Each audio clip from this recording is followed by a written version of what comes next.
Okie dokie, we're here. Okay. I think worst case scenario is if we're not on the same link that we gave people. Okie dokie, we're here. Oops. Okay. So is it possible the worst case scenario is if we're not on the same link that we gave people? Okie dokie, we're here. Oops. Okay. How do I mute YouTube? The worst case scenario is if we're not on the same link that we gave people.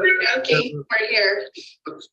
Is there a button to cancel the volume or just How do I mute cancel the YouTube? volume? The worst case scenario is if we're not. I'm putting everything on mute for a moment. Okay. One moment.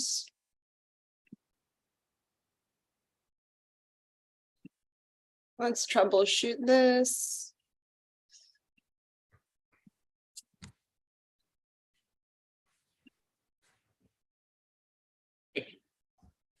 Let's troubleshoot this.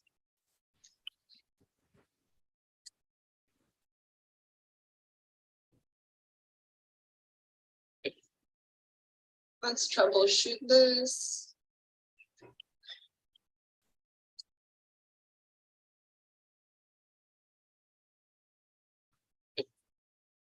Let's troubleshoot this.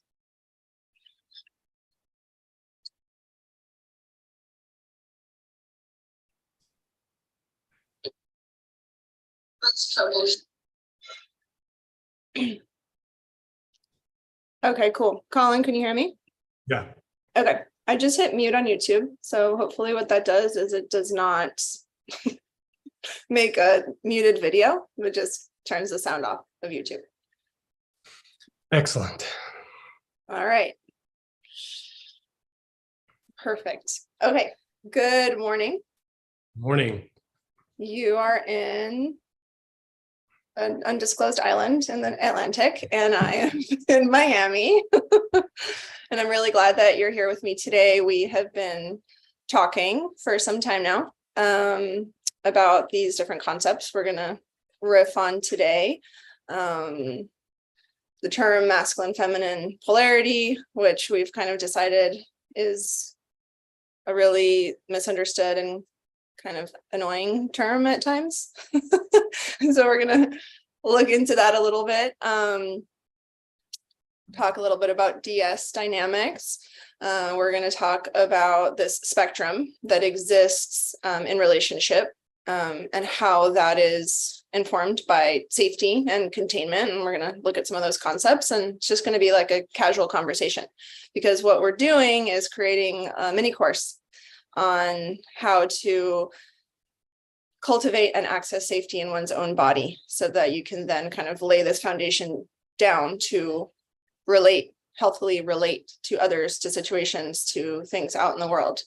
And this started, or like this kind of came from my work as a birth worker and birth educator, and wanting to offer something to the masculine counterpart in the birth space, and how they could really understand their role and what it means to hold the space for the birthing woman. And then we kind of just went off into this other world of really getting to like the basics, like the 101 of what it even means to access safety in the body. So I love this arc that we've been on.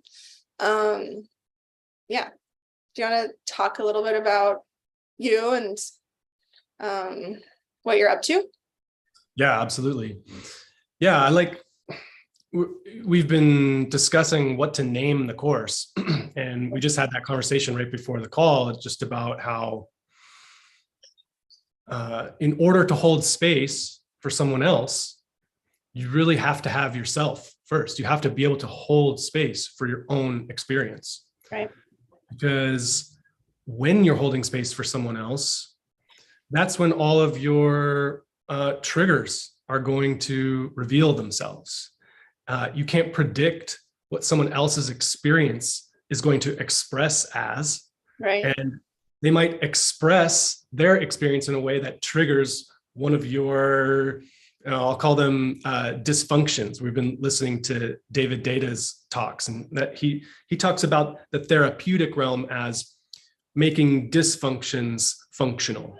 And that's how I think of triggers. And that's how I think of the work that we need to do in order to hold space for ourselves that then allows us to remain present and truly provide containment for the person that we're trying to hold space for. So that as the triggers come up, and they will, right? We can't just erase all of our triggers. I don't think that works. But we can learn to dance with our triggers. We can learn to feel what comes up and hold space for that in ourselves without breaking our presence and containment for the person we're holding space for. Okay, so are we ready to jump in? Because I just got like 5 questions. Yeah, let's do it. Okay, so we thought of this example of like, we're looking at like the baseline pathology for like a specific type of dynamic. Because when you get into a relationship, you're super excited. You're like, okay, that, you know, like you're in this like infatuation space and it feels like a fairy tale. And you're like, I found my match. We're so resonant in this way. And then as we start to break open into intimacy with someone else, that's when these triggers come up, right? That's when we start to see like, oh, my abandonment stuff is coming up. This person has contracted and disconnected. And, why, like, what did I do that triggered them to contract and disconnect from me? And like, why does their freedom feel compromised? And so in their contraction, then we feel abandoned, right? And so then we start doing this dance and we're like, oh, this is dysfunctional. Like, this isn't working anymore.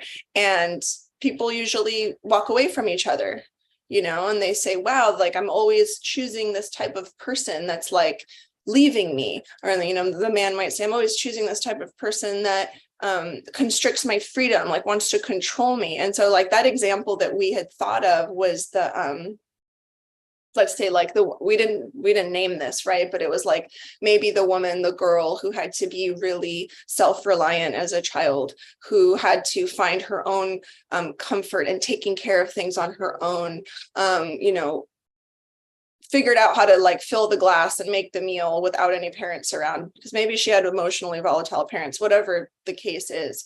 So then she searches for a partner that allows her to kind of maintain that level of control in relationship. Someone who allows her to say, we're going to do this, we're going to do that. You need to modify this. We need to plan ahead.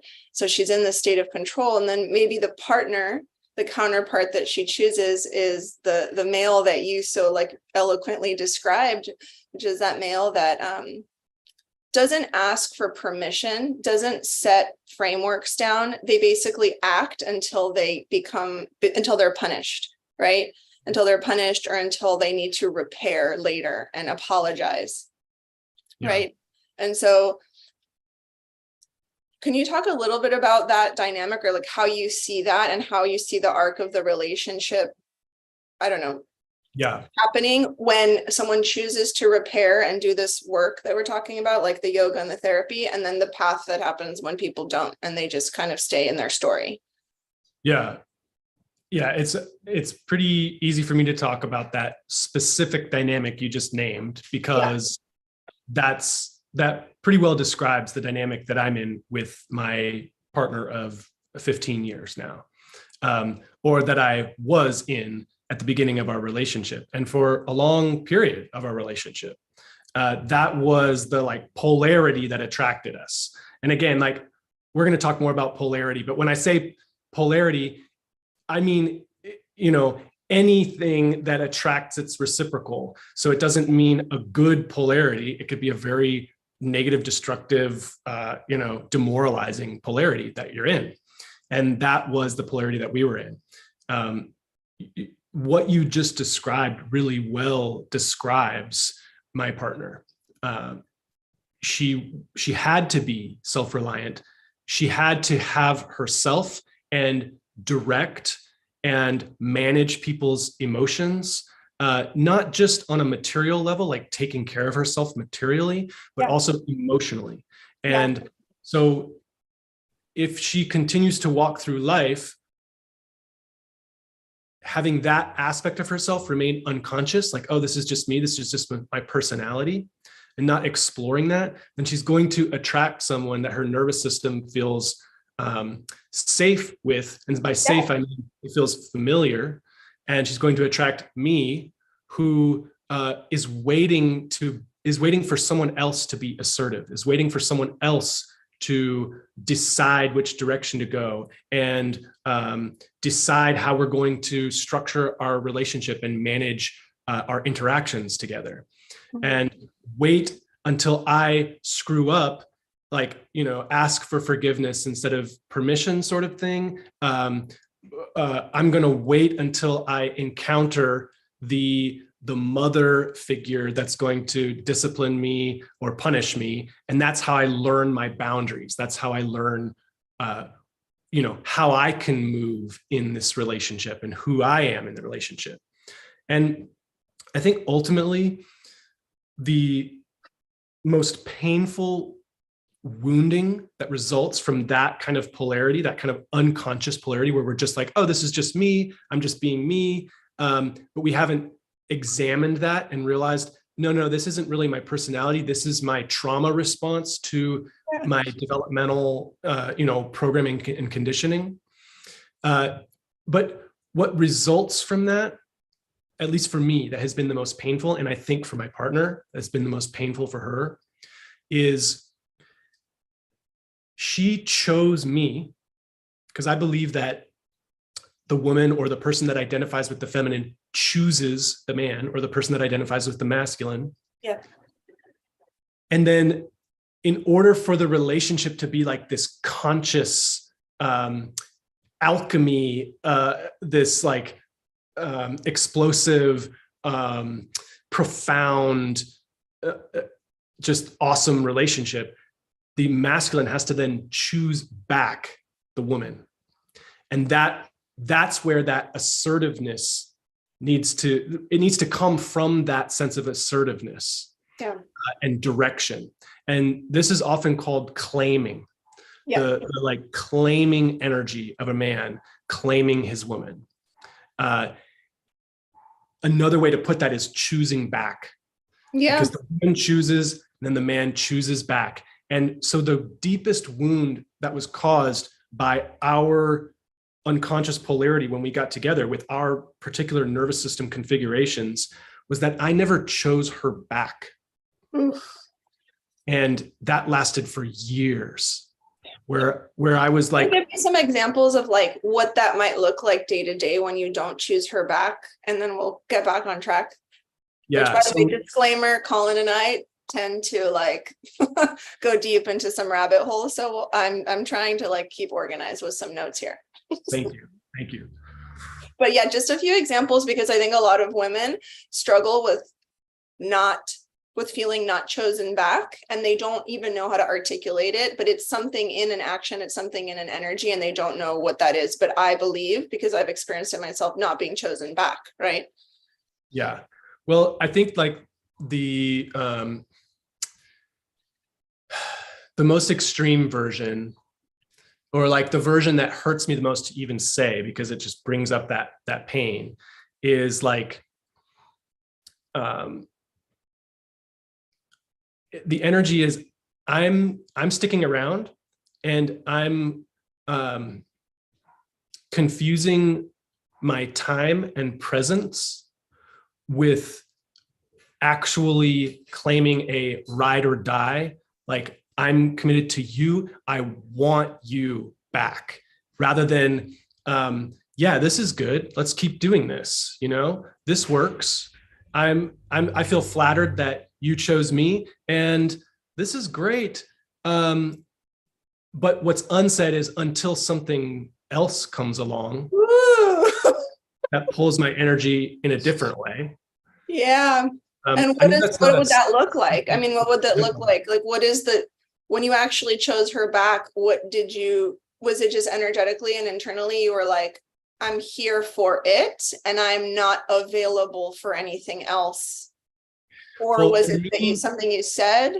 Yeah, when I chose her back, it was a really conscious, explicit thing that I said to her, because we kind of embarked on this journey of self-inquiry and working on our relationship several years ago.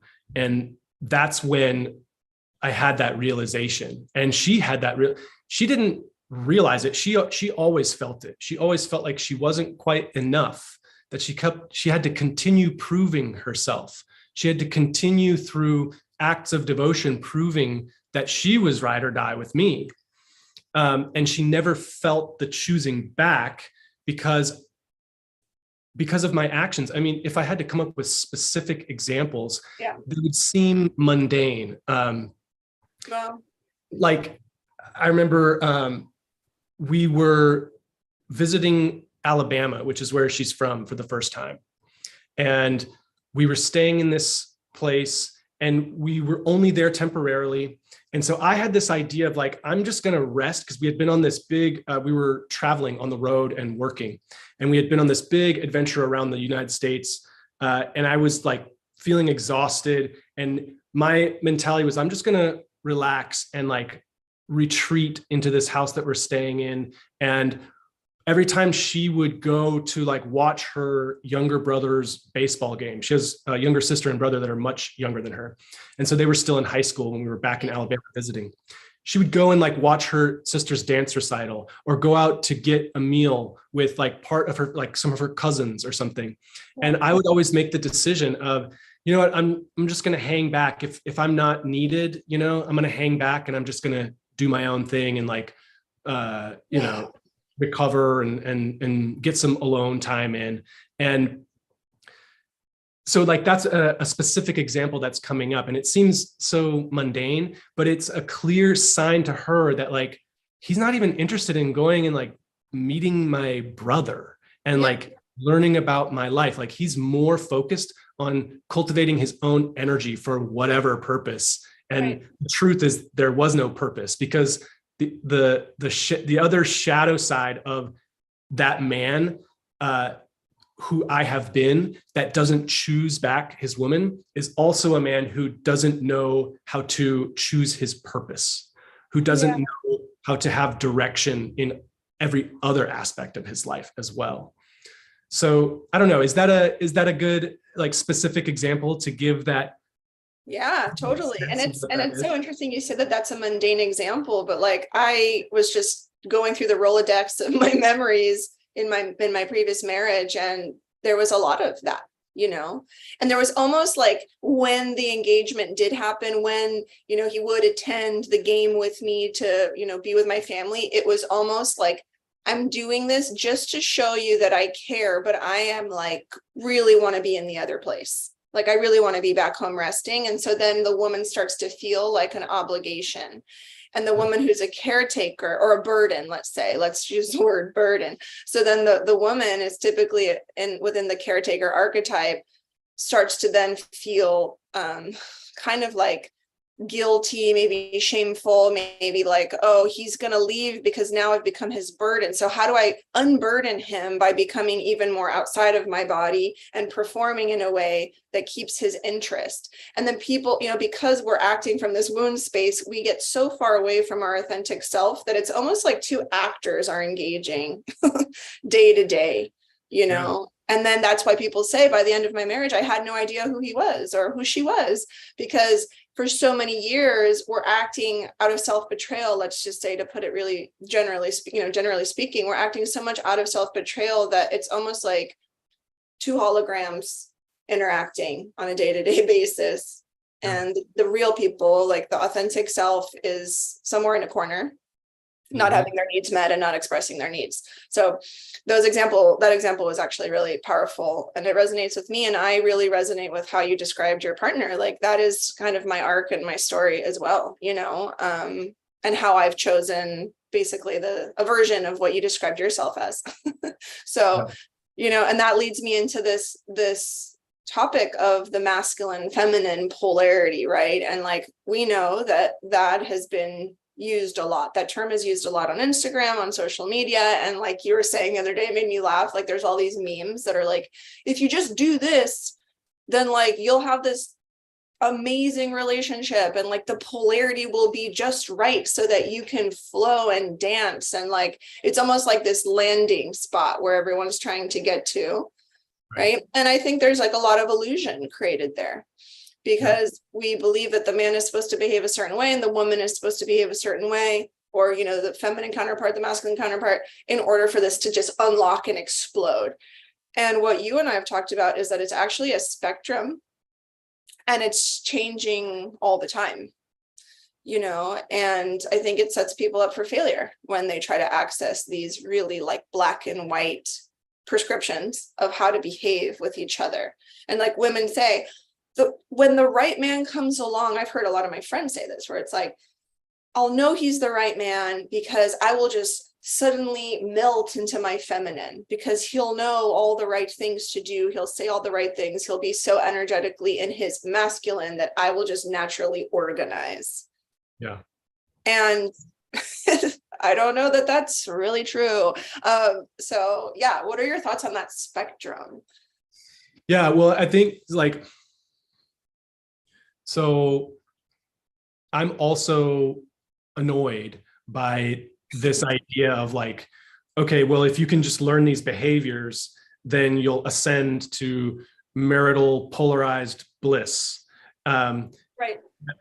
Where in reality, I think where all this comes from is noticing that we have our strengths and our weaknesses and consciously deciding I'm going to work on my weakness. Like I am not good at being in what David Data calls the masculine witness consciousness. I'm not good at that. And I also want to say a little bit about like masculine, feminine, and why these terms are used. I think that we use those terms because our culture has produced men who have on average, certain set of weaknesses where they're not developing these ways of being. They're not developing these certain aspects of their being. Yeah. And women, on average, in general, aren't developing these certain aspects of their being. And a person like David Data applies the term masculine to this way of being and the term feminine to this way of being so that we can use it to address the specific strengths and weaknesses that men and women generally have in our culture. But I think that in another culture, other people would have no reason to genderize the terms to describe these different energies. So like, for example, David Data says that the witness consciousness or pure consciousness is the masculine, and the thing being witnessed, reality, like all that is, everything that's moving and changing and being like light energy, that's the feminine, and the thing that's witnessing that is the masculine. Right. Okay, like that's fine, like we can put those labels on it, but I just want to make that clear that it's a little bit arbitrary. You could also just call it light and dark, or day and night, or change and no change, or witness and the one being witnessed, the dancer, the beholder. Like it doesn't have to be genderized. Right. But in our culture, it's useful because most men they've not cultivated that ability to be that witness, that stillness, that pure consciousness, because, well, I don't know, we could come up with all kinds of narratives why, but because of the way our culture is structured, that's the result, is many men do not have that strength and they can't provide that to people, to their loved ones. Right. And vice versa, women have in this patriarchal culture, they have their expression like tamped down and dampened. They learn that that's dangerous. They learn that that's not okay, maybe. So we're using these terms to describe things that in our culture, men need to work on and women need to work on. But we can all work on all of them, and everyone's unique. And so there might be a woman who really, really does need to work on that witness, conscious stillness, beholding energy. And then there's men who really need to work on that like expression and feminine movement change energy. So I think that's really important to, I think that's part of what annoys me about how it's spoken about is everyone, so many people who talk about this preface it by saying, okay, and by the way, just so you know, feminine doesn't mean female and masculine doesn't mean male. Those are two separate concepts. But then when they continue talking about it, they start blending them and they sort of contradict themselves, where they're attributing the masculine to men and saying, oh, you need to be more in your masculine as a man, and you need to be more in your feminine as a woman. And that's, I think, what I object to, because maybe that's really good prescription for you to work on your weaknesses and for your relationship to create that kind of that tension and attraction and explosiveness and desire. Maybe that's a great prescription for you. And maybe that's a great prescription for like the majority of us in this culture because of our programming and cultural conditioning. Right. But just to put a blanket statement on the universe and say, oh, that's for men and that's for women, I think that's the mistake. And that's the part that I object to. Right. But I've kind of gotten off track. So bring me back to that first question you asked. Well, yeah, this is all super juicy, but it's like exploring that spectrum, because for me and what I've experienced as a birth worker, being in births, working with so many couples, being in a space with different family members in relation to the birth, working prenatally with couples, working with couples who've had loss, who can't conceive, all of these dynamics, I see that within each human being, there is, a woman in a female body has predominantly feminine energy that's ruling her, and she also has a component of masculine energy, which is what I believe, when the two are acknowledged and when they're recruited for specific activity and very consciously, I find that woman to be in balance when she can recruit both energies when necessary. And then I witness the man and I say, oh, he has this feminine energy within him. It's not the predominant energy in his male body. His predominant energy is the masculine energy. And I believe that's because biology drives us in so many ways, and when I see him tap into that feminine energy and know when to express in a particular way, I see him as very balanced. So there's kind of like a harnessing of the two. And then they, as a couple, create contracts and agreements and containers for who's going to recruit a certain type of energy to complete a task when they're looking at division of labor in the relationship. And so I see balance. And then most of the time I see a lot of imbalance when I work with these couples, because like you said, the man retreating, like you give that example of going into your room and needing the time alone. It's because I see that happen because he hasn't actually expressed what he needs, and he hasn't actually accessed purpose. He hasn't actually accessed action or direction. And I tend to see an observation of all these couples that the person in the male body thrives off of having direction and clear action steps. Like that really lights them up, and so when the woman is being that kind of dark mother and controlling everything, it really stifles his expression to take action. So I'd say like there's those balanced couples because they have that masculine feminine balance within each of them individually, and then they're communicating how to dance. And then I see these other couples that are really disconnected from their own purpose, really unconscious in their own wounding and how they're acting from wounding. And then I see this kind of mess, this storm between them, and a lot of resentment and a lot of sadness. And often, they're dangling on the edge of separation because there isn't an acknowledgement of needs, communication of division of labor, and there is an imbalance of the masculine and feminine. There's almost like a denial of the masculine and feminine energy that exists within them individually. So that's why, like, I asked about this spectrum, or maybe just looking at the spectrum, because it's not about the man always doing this certain thing and the woman always doing this certain thing for them to be in this polarity, this like trophy point polarity that people keep talking about. You and I were talking, was it yesterday or the other day, of like polarity can actually switch for a time depending on the task that needs to get done. And then it can go back, and then it can kind of feel like this, and then it can kind of feel more separate depending on the decisions and the agreements that these two people have made. So what I see as required is a lot of communication Yeah. David Data says when you get to that third stage, you're not even third stage of consciousness, you're not even communicating anymore. You're just like, she can give you a look and he knows how to act. And then he can give a glance or a touch, make contact, and she knows, and like, there's like no talking at a certain point, but we're not there. So, well, yeah, I think that so many people internalize that though. They read these posts on Instagram, they hear about this, and they're like, "Oh man," it just makes them feel bad about themselves because they're like, "Well, why doesn't it work for me? Why am I not able to achieve that third stage?" And my answer to that is like, it's just like anything else in life that you want to get good at. You have to practice a lot. You have to really dedicate yourself to that art. And that comes through a lot of discipline and practice. But so to touch on this idea of the spectrum.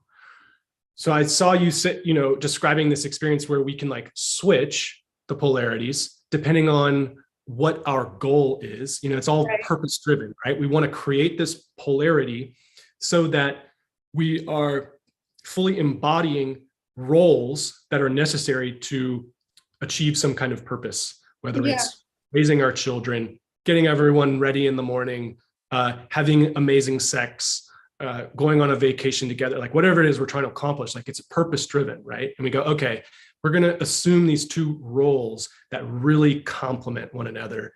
And we're going to hold those roles really firmly and therefore achieve our goal really well. It's like, the quarterback and the wide receiver, like the more they can embody their role, the better that relationship is going to work out, right? And where the spectrum comes is what you did with your hands next, which was like closer together versus further apart. Yeah. In terms of physics, that's when the intensity of a polarity increases. So when you pull the two poles apart, the intensity of the polarity increases. And when you bring them together, it decreases. So you can be in highly polarized experiences together because you are skilled and practiced at fully embodying those two poles, those two complementary roles. And then you can dial that down and now feel like, okay, well, I'm more balanced. I'm not fully assuming, let's just say, the masculine.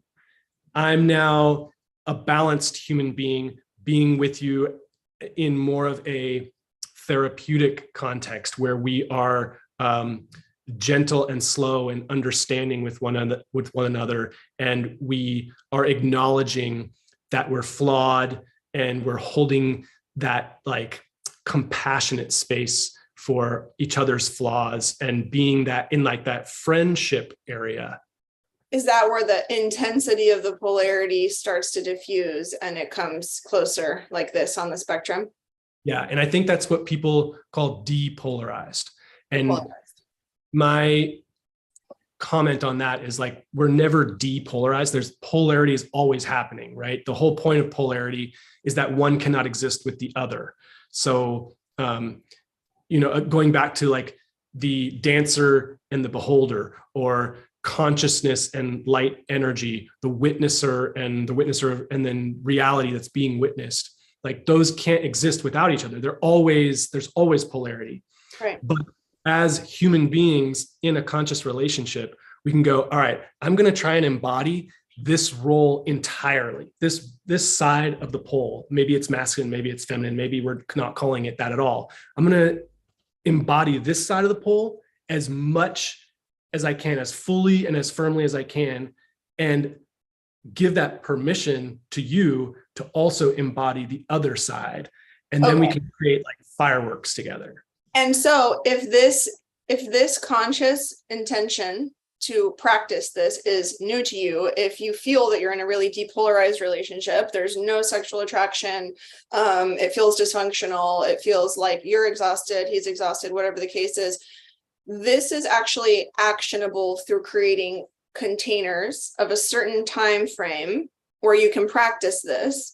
And eventually with practice, these containers start to become bigger, maybe, time-wise longer, and could eventually become the relationship, and you no longer have a need to create these containers, meaning like a beginning, middle, and end scene, let's say, to practice this.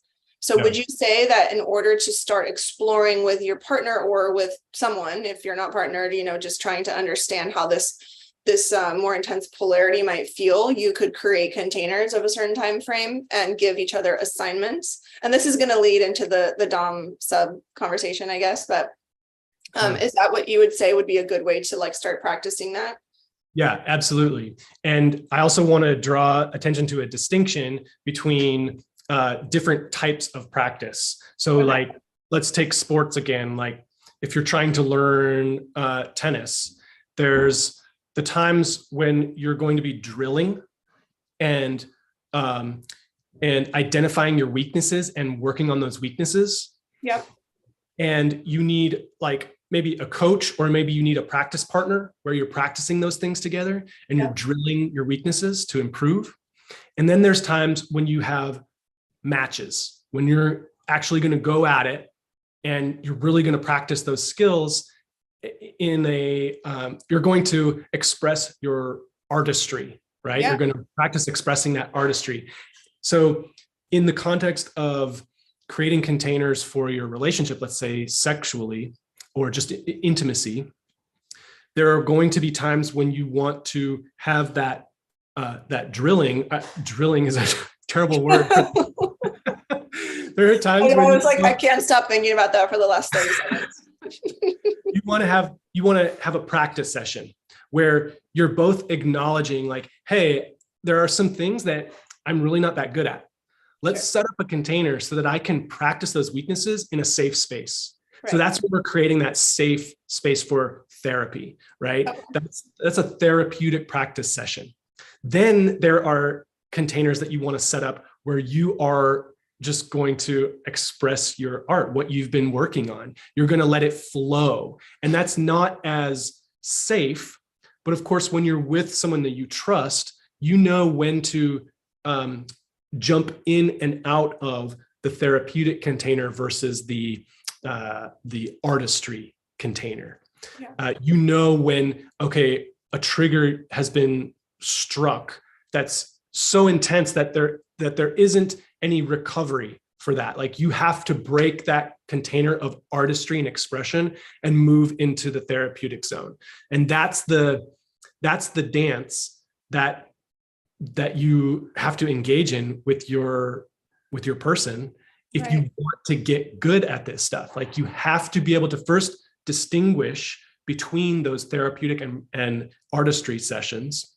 And you have to develop the trust through practice to know like when you can, okay, I messed up there, a little bit of a trigger, but like, we're okay. We can keep going. We both can hold that and keep going in our artistry and our expression. Or no, okay, we need to transition now into therapeutic and be okay with that and say, not be demoralized and, let it ruin your day and feel like, oh, I'm such a fuck up. I'm so messed up. I can't get it right. Just recognize, oh, I got to my capacity. Yep. I found the trigger and it was too much for me to recover from. So now we both love each other and we can both hold space for each other in a therapeutic context now.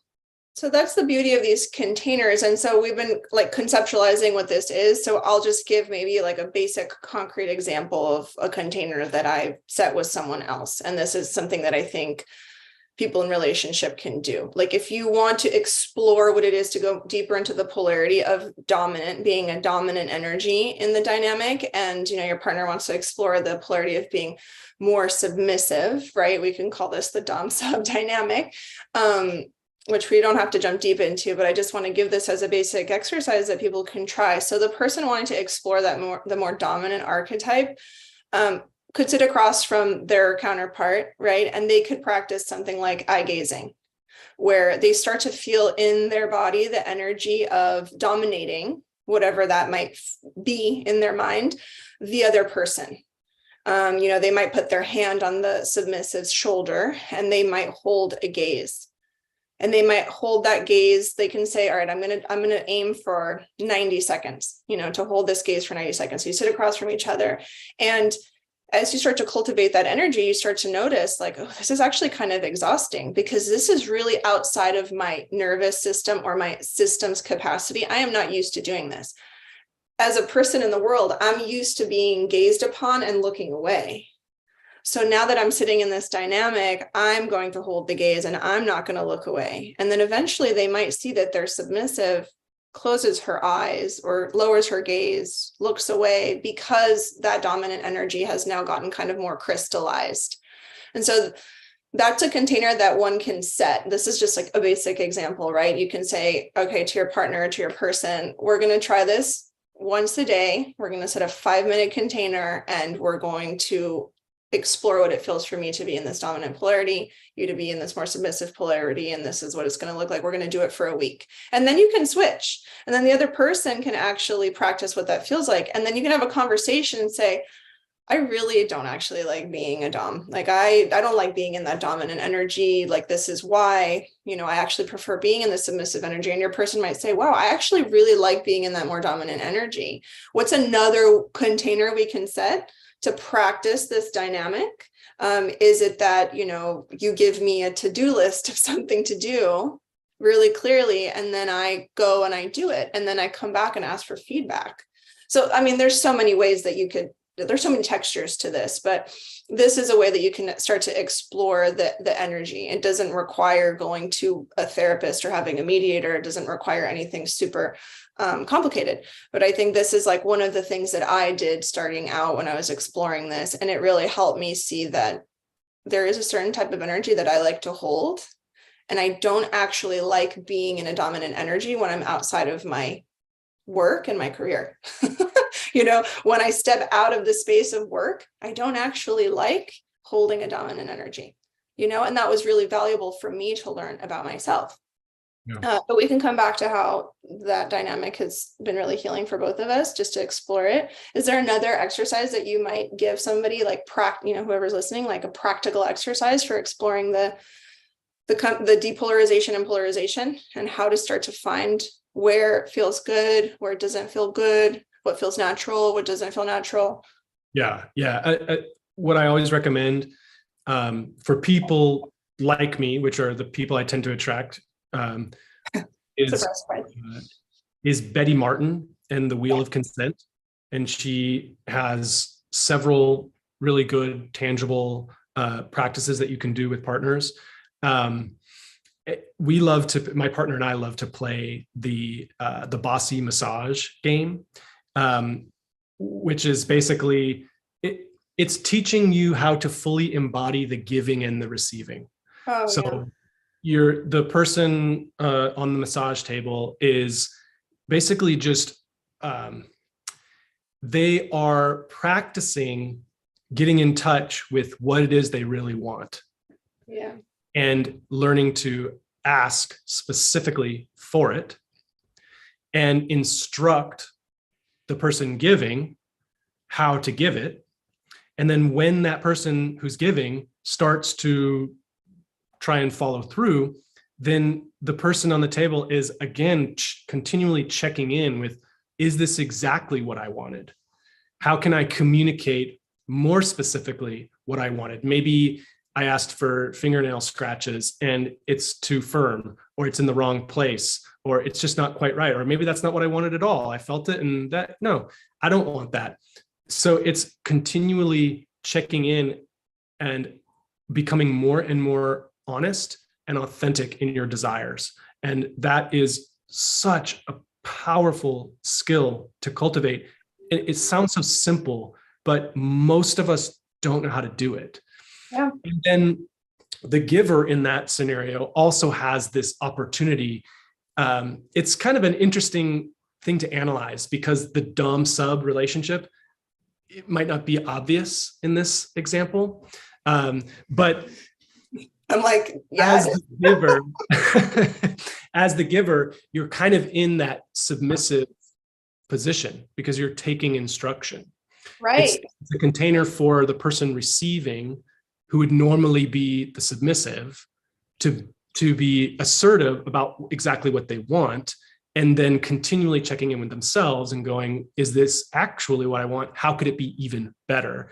And the Right. person giving is in submissive, but also learning how amazing it is to be in that submissive role of being told exactly what to do.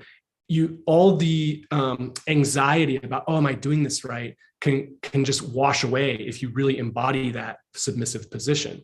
Yeah. So that's one example. I could give another, but let me know.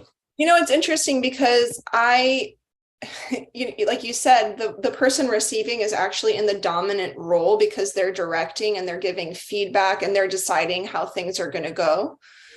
And so I always see this like yin and yang thing happening where it's like, it's always flowing in and out, like I used to think that the person who was giving the touch was in the dominant position, right? Because I still had an access that as the sub, I was actually in control, and I was actually the one being served, because we have this concept that the submissive is the one there to serve the dom. And like, in a way there is, you're both serving each other. Because you're both receiving pleasure from the situation and from the container that you've created, it feels very interchangeable to me, despite the roles, the names that we give it.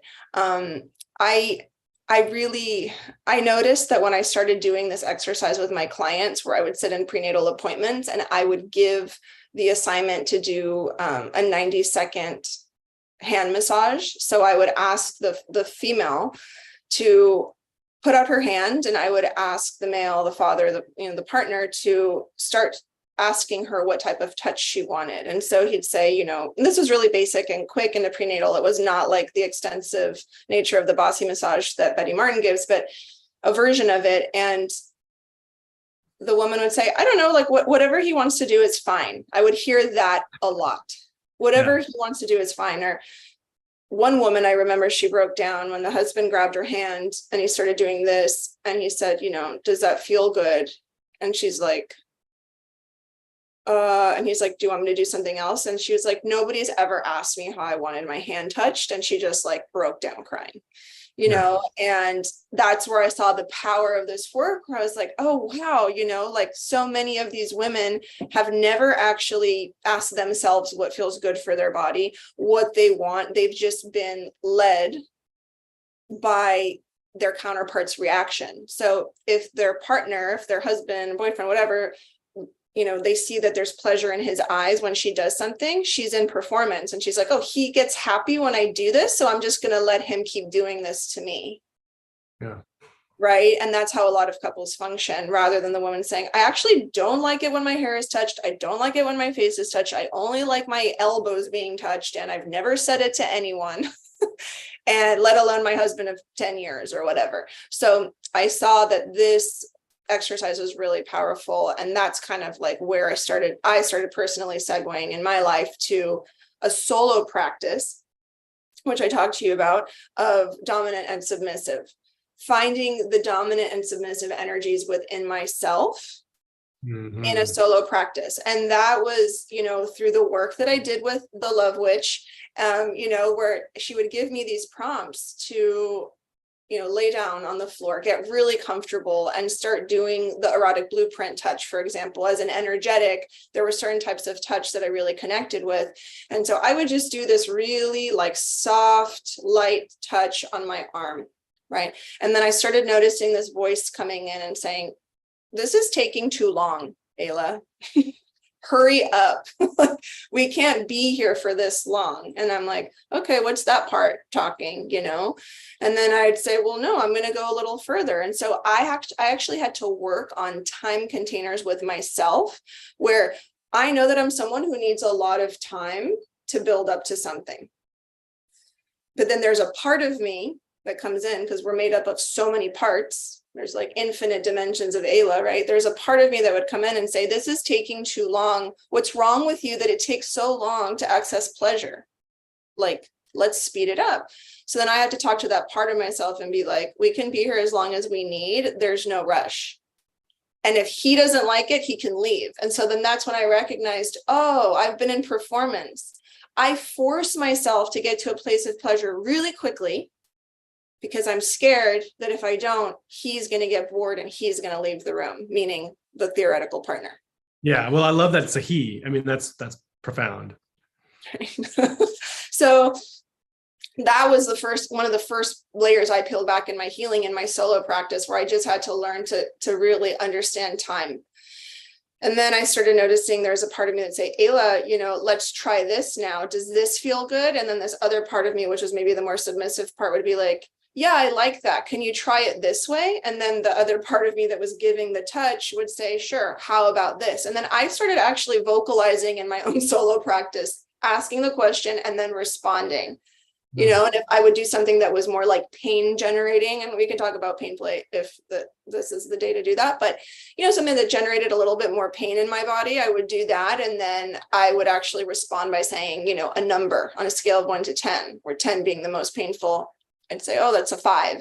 And then I would do it again and be like, okay, 6, and then I just started having my own dom sub container with myself, and I would set a time frame and I would do it every day. I did it every day for 2 years.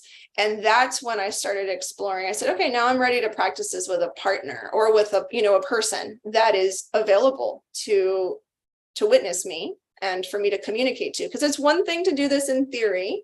It's one thing to do this on your own. When you come into the energy of someone else, it's like, okay, did you really integrate this? Did you really learn this?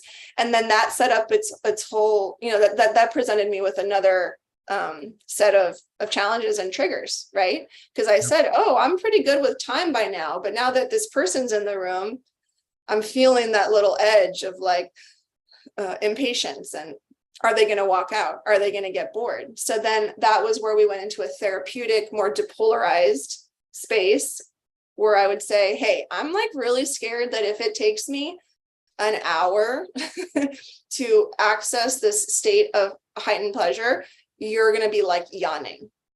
So then that's when the dom, that I had selected said, well, let's try 10 minutes and see how we do with 10 minutes. Like, get out of your head of performing for an hour. Let's see how you can receive for 10 minutes and notice that I'll stay present with you. Just trust that I can stay present with you. And so what I started accessing when I went into the partner dom sub dynamics was that my inner girl that had never, ever been asked how she wanted her body touched, how much time she needed to accomplish tasks or to receive, she started coming to the surface, and she started expressing, and she started having a voice at the seat at the table, so to speak, in my adult life. And I started feeling more whole and integrated because I was no longer betraying her. Like, she's been, for decades, like, hey, when are we going to engage in a partnership where I actually get to feel safe? And so I started giving her that opportunity by creating these dom sub containers. They would last an hour a few times a week, and then eventually they got longer. And, and so that's where I would say, what do you need? We're going to express it. And if the dom or the other person bails or decides this container is no longer working, I've got you, because we've got each other, because we've been in this solo practice and we're in communication. So we have safety here, regardless of who we're engaging with. Yeah. So, this is like my dom sub healing in a nutshell, basically. But it was a really long journey of actually just giving her my hand and saying, like, I've got you, we've got us. And that's why, like, there's that misconception of like, BDSM, right? And I don't know if you want to describe it in short, what that means. First, just, bondage, submission, dominance, sadomasochism, submission and masochism. There's a lot of combinations of that acronym and how it's used. And it has a bad reputation because in Hollywood, like with everything else, they give a really tiny sliver of what this world is. And they, for a long time, I thought that people who engaged in BDSM or dom sub dynamics were like mentally ill, right? I was like, there is something so wrong with them that they need to like inflict pain on themselves and others, and they need to be controlled and not controlled. And when I actually broke into this world, I started like seeing that this was the most amazing opportunity for me to access safety, understand safety, refine my communication, stop self-betraying, and also understand hierarchy, right? Because we're a society that doesn't understand hierarchy. And so when I could really submit, surrender, embody obedience, I started seeing that a lot of things in my life would unlock, like in work, in finances, in family dynamics, and so I just want to kind of like put that out there, that BDSM is not just like whips and harnesses and like pain, it's a whole infinite world of possibility. Yeah. Yeah. I think so. To speak on BDSM and kink, I want to go back to this concept of differentiating between therapeutic containers and artistry containers.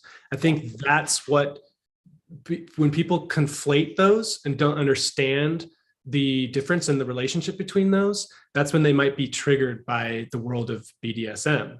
When they're seeing it as an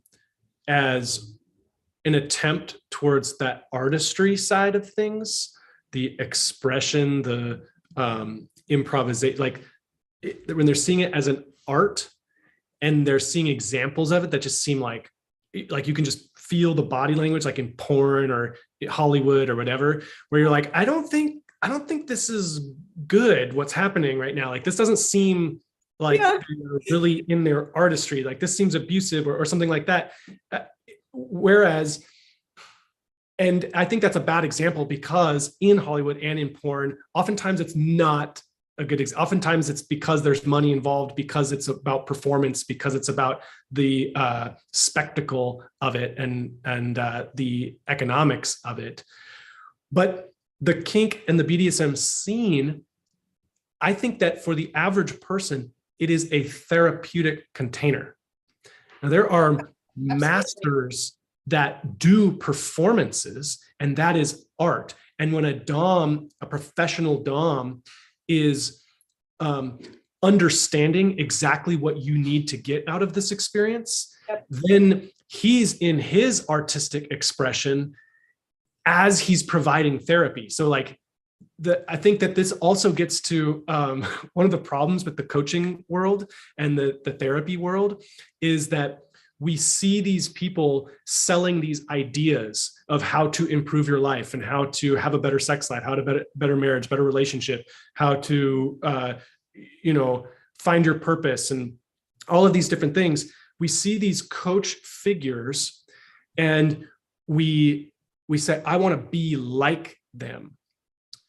And what we don't realize is that therapy is their art.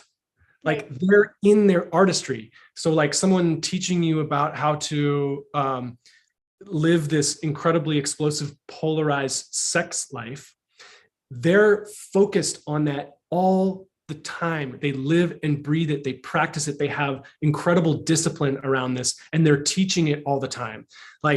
To hold them up as our goal in our life, that we're not therapists, we're not coaches, we're living this other life, we have this other career, we have our family and our kids and all this stuff going on in life. Like, it's unrealistic to try and attain their level of mastery, because their art is the therapy itself.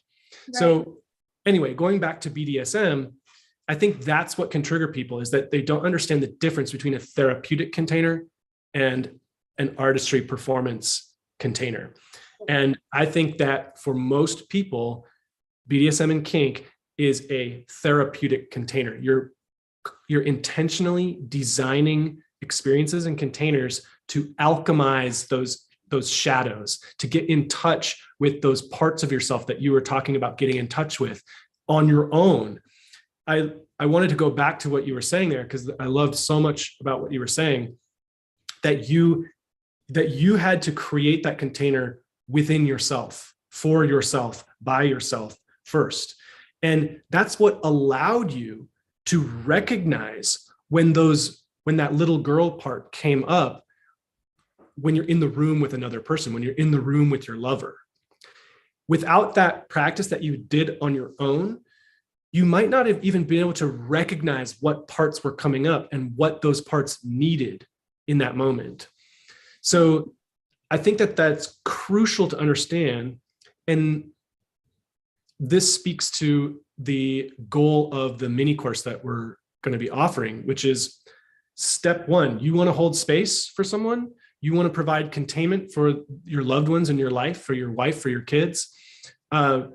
Step one is provide containment for yourself. So what we're offering here is really tangible practices for how to do that on your own, how to set up those containers to start being able to stay present with your triggers, being able to stay present. Well, first identify them and then be able to actually relate with them, dance with them, be present with them, create capacity to experience those things that normally shut you down or make you want to run from the room. Then with that practice, with that consistent practice in your life, now you can notice what's happening with you when you're in the room with someone else, when you're trying to hold space and create containment for your lover, for your children, whoever it may be. You can understand and recognize and hold space for all that shit that's coming up in you and remain present for the person that you're there for. So I think you gave a perfect example of how that goes. You create this practice for yourself, then you can start practicing with others. And it's best to start practicing with others when those others are people you trust. So creating those conscious containers with your partner and saying, hey, like, this is my practice right now. Can we practice together? Because I really want to get good at this with you. For the women listening, like, this often can be a great window into creating this lifestyle with your man, because it gives him purpose to come to him and say, like, hey, I really want to develop this aspect of myself.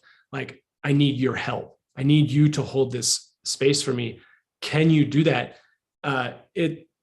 Getting that sense of purpose can be a shortcut to, like, because I often get asked, like, well, he doesn't want to do this, right? Like, he just doesn't seem interested. And what's a way to turn ask? it around, like, it's not about you, it's not for you, it's for me. Like, can you give this to me? That often can be a really good shortcut to being able to actually do the work together. So you're saying that when you want to ask your man to practice this with you, and he typically wouldn't be interested in something like this, even though you've never done this before, a way to open him and make him amenable or excited about it is to say, this would serve me. Like, this is something I need you to do for me. I want you to do for me, rather than a task he needs to get done the way that you would, like, be a mom and tell your kid to do something, right? So what is, like, as a man, what's the way that you would want to hear that would, like, light you up? Well, anything where I can really see the pleasure that this is going to bring to her, right? Like, where she can express, like this, I'm asking for this because this is going to bring me so much pleasure. Not because if you don't do this, this is going to bring me pain, but because if you do this, this is going to bring me pleasure. Like, it's a subtle difference, but it's a profound difference. Okay. And how do you, as a woman, express to your man that, because I know that with men, when they feel torn down or they feel criticized or that they feel like they've done something wrong, they shut down. It's a constriction. So my whole philosophy with the man is, like, I only celebrate them. I celebrate them when they've done something right. I'll never tell them when they've done something wrong. And I know a lot of people disagree with that, because they're like, oh, you need, like, I know a lot of women nag and a lot of women express their grievances. And it's just more of the dark mother archetype that I'm really trying to recover from. I'm in recovery.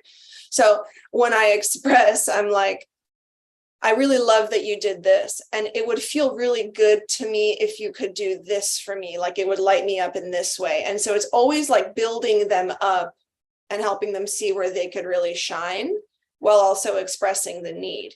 So is there a way, could you give an example of, like, the ineffective way of saying it and the effective way of saying it when it comes to, like maybe the man's just done something that, like, doesn't feel good, and she's trying to kind of, like, repair in that moment, and say, hey, this thing didn't feel good. How can she say it so that he stays open? This is kind of separate.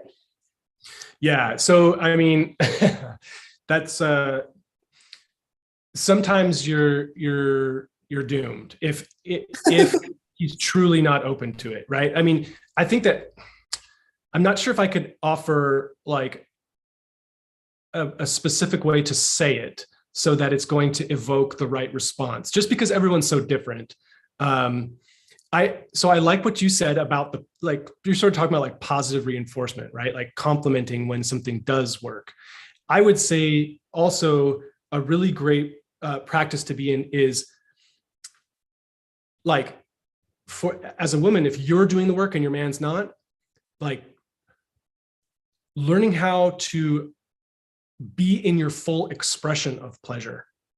So instead of saying it, really showing it with your body. Okay.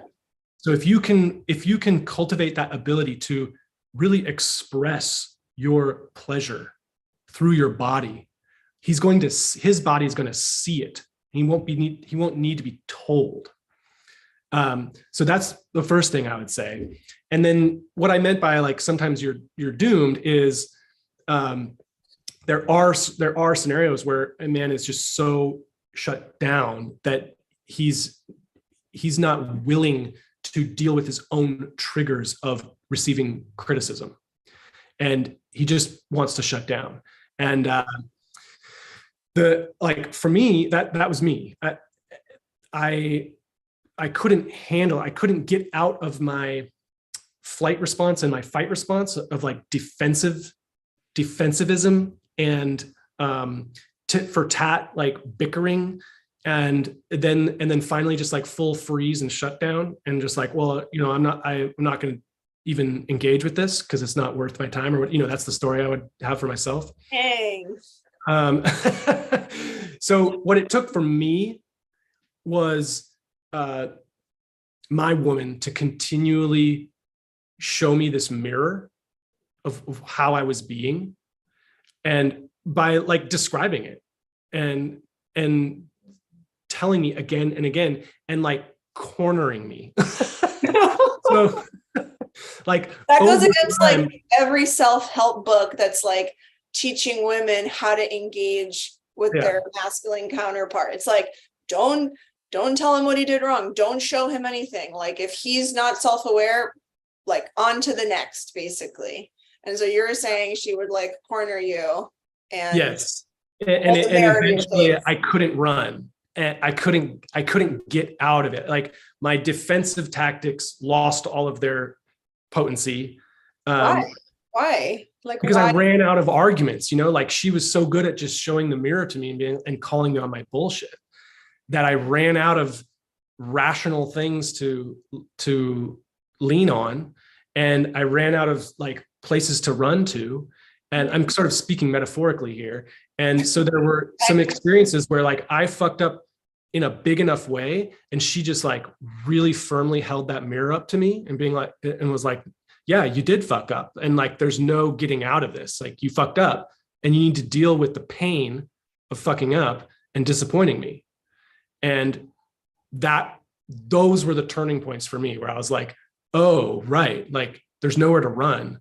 Like I just need to deal with the pain and the discomfort of disappointing you or doing something wrong. So that was the transformation for me. It was just like relentless, like holding of the mirror so that I could just see myself in all of my flaws and be like, wow, there's nowhere else to go. Like, this is it. I have to face it now. So the flip side of this, where a woman is not willing to be so relentless, a woman is not willing to put up with it. In that case, the answer is like, you just continue doing the work on yourself. You just continue providing yourself with what you are expecting to be provided by a man. And either that man will rise to the occasion because he realizes that he's completely useless, or he fades away from your life. And that's what was meant to be also. Right. Totally. Yeah. And so it's not really punitive, like that holding up of the mirror that the feminine does, that the woman tends to do. It's not punitive. It's simply like, I'm going to reflect back to you my experience. Like, you dropped the ball. Yes. It's It's not like reflecting back your it's not, experience. It's standing firm in your experience and not allowing yourself to be gaslit. So if you're the woman and you're the one doing the work and your man's not, like, that is your responsibility to learn how to not be gaslit and how to stand firm in expressing your experience and how you see it going down. yeah, absolutely. Wow. So yeah, that's the big thing that comes up. Like there's this meritocracy, right? Where you have to be healed in order to get into relationship. And just the example you gave, I don't agree with that necessarily. I think you have to be in a certain awareness and consciousness, and you have to be willing to walk in the fire, and let's kind of walk into the fire. And for me, that's kind of the formula with relationship.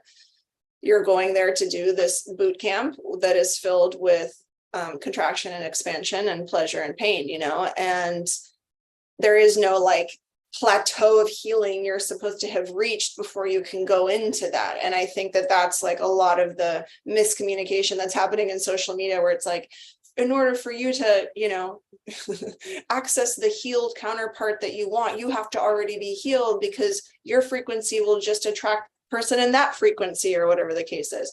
I think it's true. I think your frequency does attract someone else in that frequency. However, if you're both willing to walk into the fire together, it could be like a beautiful alchemical cauldron. It doesn't mean that like, oh, we're doomed now. I'm like a codependent and I've attracted a narcissist. It's very possible that if you're both willing to do the work and stay in consciousness, you can alchemize together. Yeah, absolutely. And it's what I don't agree with about that sentiment of like, you can just become healed and then you'll attract you can be in your healed feminine and you'll attract the healed masculine. Yes, that's true. But what I don't agree with is that you can do that in a vacuum. Like you can't only do the self-work. Yeah. You have to do the self-work and then you have to practice it with others. And so you're going to have to engage with that cauldron, that alchemy cauldron of relationship, in order to heal these things. So you can do a lot of that work on yourself, but it's like you said, like you did that work with your inner child, your dom sub within yourself, and then you brought it into practice with your lover, and it still felt edgy, right? You still had to be present with that and do some therapy with your lover. So you have to have both. And so what I disagree with is like that you can just be healed, become healed by doing all your self-work, and then attract this other healed, and now you're in marital bliss. Like, no, you're still gonna have shadows that you haven't seen. You're still gonna have unconscious shit that needs to be alchemized. So whoever you attract, you're still going to have to be in that cauldron of relationship. There's no attracting the perfect man or woman, right? It doesn't happen. It doesn't work that way. So the question is, are you willing to continue to face all those shadows as they come up with your reciprocal other lover person? Are you willing to continue to do that work together? And the way to find balance is by recognizing therapy versus art, so that you can intentionally create containers for both. So you don't feel like you're always just doing the shadow work together, and you don't feel always like you're out on the edge, taking risks and afraid of having your heart broken by being in the artistry all the time, believing this lie that you guys can just have this explosive polarized relationship all the time, and you're just going to be perfect masculine feminine match for your whole relationship. That's just bullshit. So it's about finding that balance of being willing to do both and not stagnate in one or the other. And then the other thing I wanted to say about that is, part of the reality for me is, I spoke about not being the man who knew how to claim his woman, like to choose her back. Yeah. It's still so painful for me to think about that. My partner, she was not the woman to recognize my inability to choose her back. So she stayed. Yeah. Right. So we both did that together. Of course. And if we had chosen to leave, if we had been like, fuck this, this is toxic, like this isn't a real relationship, he didn't claim me or something like that, then if we haven't faced those shadows in us and we haven't alchemized them and done the therapy together on that and on our own on those issues, then when we turn away and go, yeah, this is crap, I'm going to go find something better, we're just going to find the same thing again. And so there are two different scenarios. There's either that you just go and find the same thing again, or you stay together and you go through the shit and you learn how to be with your grief. Like, I have so much grief and regret for being that man, and she has so much grief and regret for being that woman. Can we be with our grief simultaneously with our like hope and our love and our desire and our attraction? Like, can we be with those things at the same time and allow the pleasure of this adventure we're on together to resource the grief and regret that we have? That's my practice right now, is being with that grief and knowing the mistakes that I've made and the man that I was. Mm-hmm. Yeah. Wow. I love that. That really hit home for me. Thank you for sharing that. When we're talking about creating safety for oneself, this course that we're working on, this mini course, I feel that I worked on the solo practice, like you were mentioning, reflecting back to me, I did work on this solo practice, and that was how I learned to create safety for myself. And I realized that as a professional in the world, doing birth work, training other doulas, working with miscarriage loss, all of these things that I do, I was really good at attuning to the person that I was holding space for, but I was ignoring what was going on inside of me. I was like, I'm a really good space holder, and I am, but like I was doing it from this place of just attuning outward so much that I didn't have to feel what was happening inside of me. So once I started doing this work to create safety for myself, it changed the way that I was a professional, a space holder, a partner in relationship, because I was actually sitting at the table. I was actually present. And something you and I said in recent weeks was like, the safest person in the room is the most present person in the room. Or maybe the safest person in the room is the person who feels the most safety in their own body. Yeah. Therefore, they are naturally very present. Right.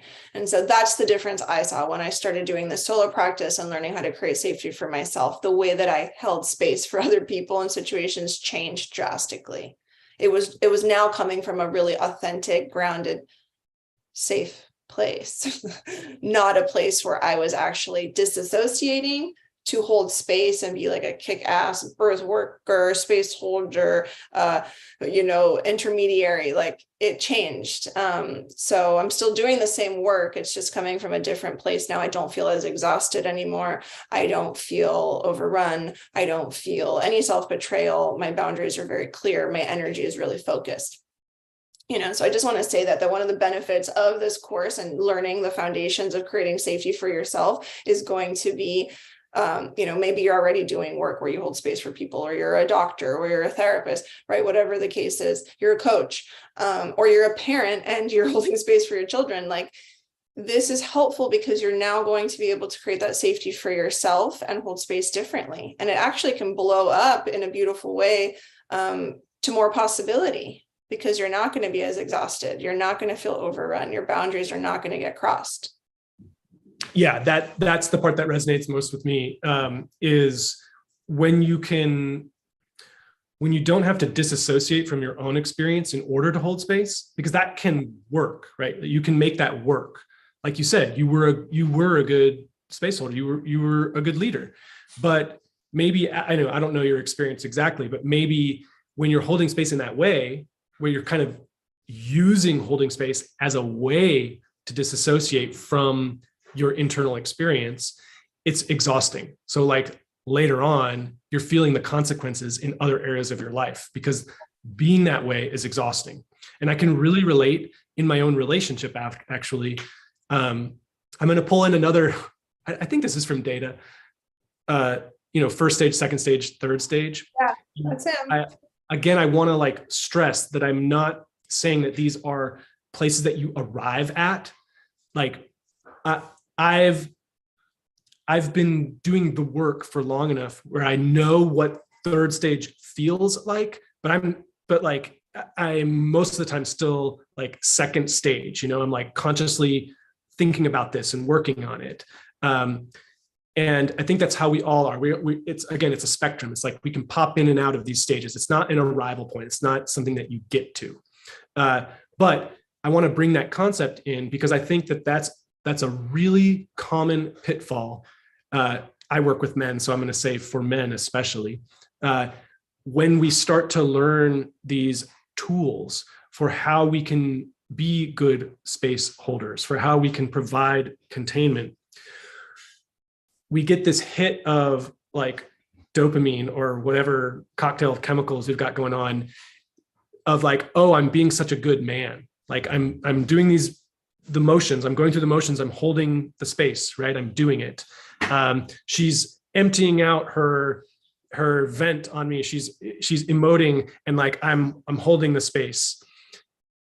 When really I'm using that goal of feeling like, oh, I'm a good man, I'm being a good man, as the way to continue doing something that's actually like a constrictive behavior. I'm like constricting around my internal experience because I still don't have the capacity to handle it.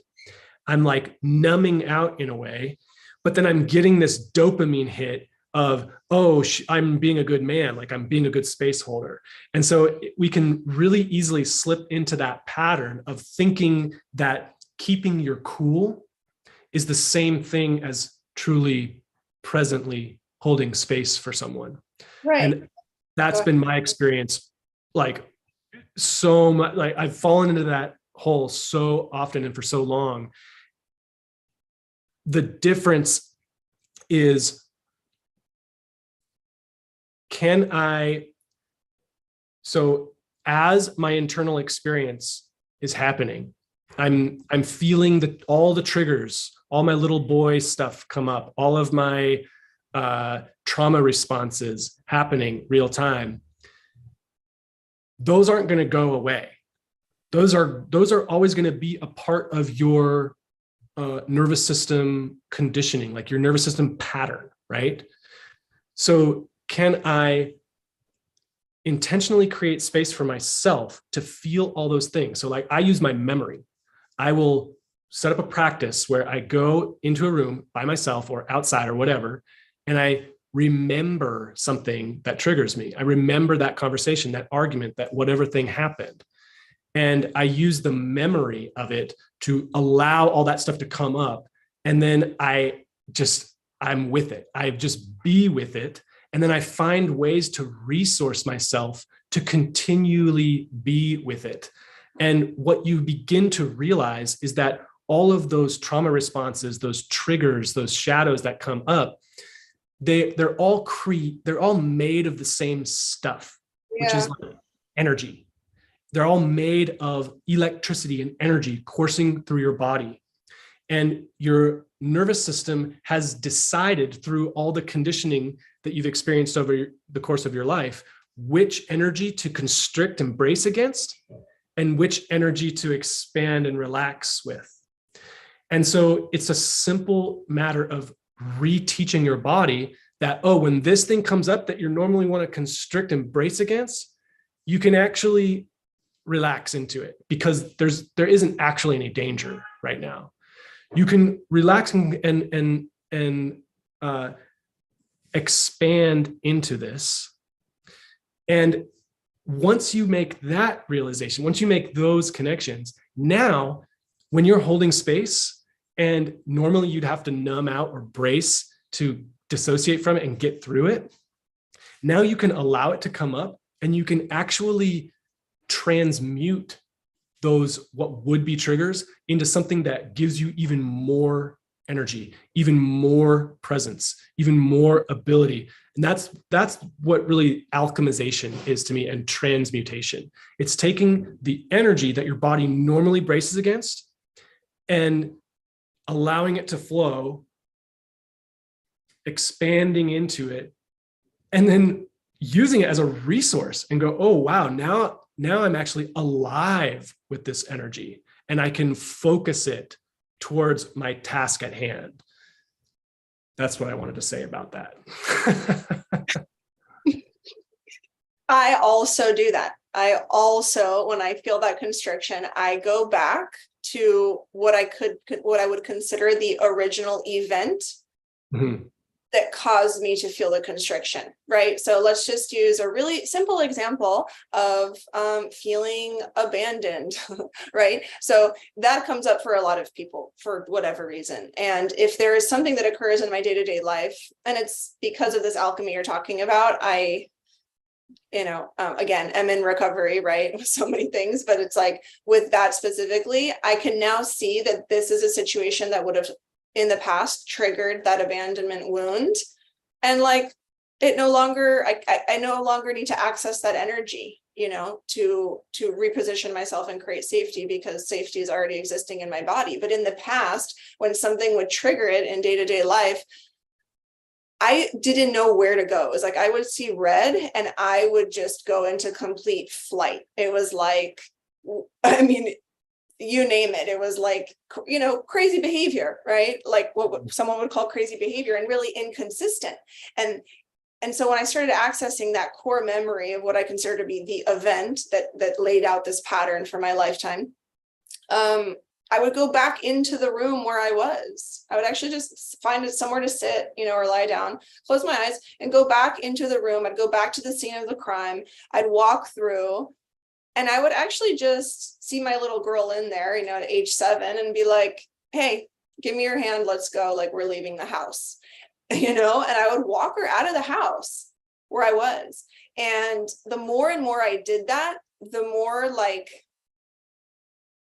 the more I was able to decharge the situation and start to see like my nervous system doesn't recognize the linear time.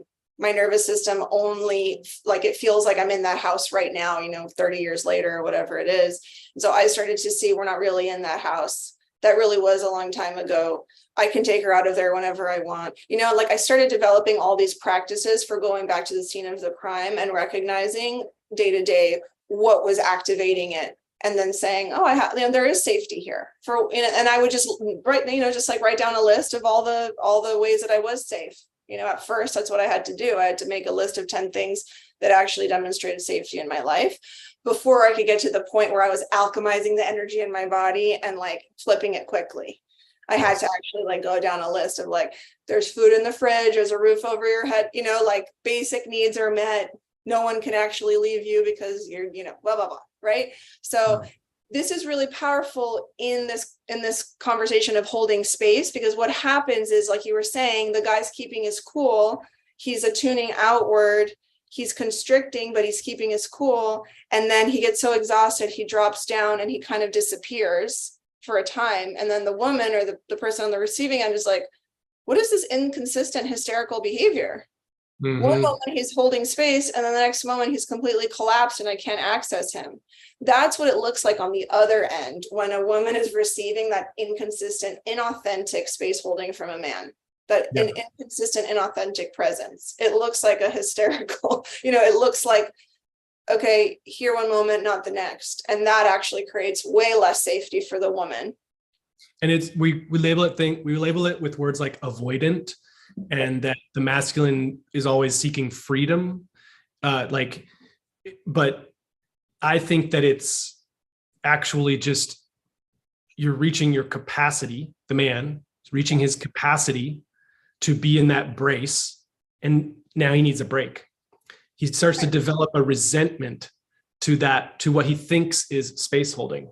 And he starts to develop this association with it, this overcoupling with space holding as something that is exhausting and something where I have to go smoke weed afterwards, or burdensome.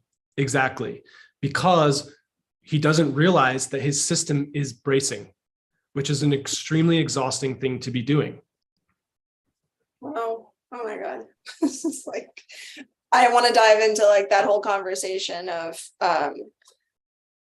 really unhealthy self-regulation through substances and vapes and things like that, but we won't go there today. Right. This is what the mini course is for, so that you can stop vaping, basically. Wow. Okay. I want to thank you so much for walking through this with me today. I'm really excited about this course. I really, like, for men and women, for birth workers, for professionals, for parents. I mean, I like, this is for me like the stuff, and this is what I hope that a lot of the couples that I work with aim to do at the beginning of their conception journey, or even wanting to conceive, even beforehand, is really learning how to access safety in one's own body. I see this time and time again where people feel that a baby is a solution to the deficit in their relationship or to the emptiness and deficit within themselves. And it's why we have this perpetuation of such a disjointed society, disconnected society, is because people have not accessed that safety within themselves before creating new branches in their family tree. So we're just creating more of the sick branches. And what we can do is actually start creating healthier branches through doing this work within ourselves, and break these old patterns and choose a new type of life. So I'm really excited about it. And is there anything else that you want to share with us? I think just to reiterate again, the sentiment that there is no arrival point, that these tools for true, like, healthy self-regulation and finding safety are tools to use to incorporate into your life forever. And they're tools that you don't necessarily have to set time aside to do, maybe in the very beginning, but there are tools that you can do amidst the normal course of your life, while you're sitting in the car, while you're at work, while you're on the phone. Like, even this experience right now, I had opportunities to examine how I'm finding safety in my own body. I have a lot of relational trauma where my triggers and my bracing responses come up while I'm in conversation with people. So, like, if people wanted to rewatch the video, they could see my body change as I'm getting excited about a concept that I'm trying to explain. One of my traumas is needing to be understood. I had a father who always had that, like, furrowed brow and cocked head, like, where he was always analyzing things that I said and deciding whether they were right or wrong. And so I have this deeply, deeply embedded overcoupling with being understood, expressing myself in a way that people can understand what I'm saying.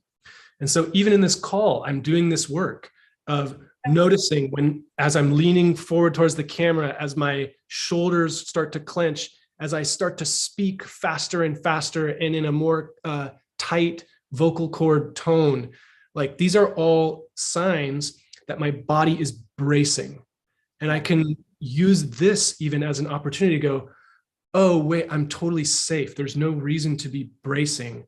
I don't have to be understood. In fact, it doesn't matter at all if anyone understands me, because some people are going to understand me and some people aren't. Some people are going to resonate, some people aren't. So that's the message that I want to give, is like, this mini course is simple yet profound. It's something that you can incorporate into your everyday life forever. and you can just continually find more and more safety and ease in your life by doing these practices.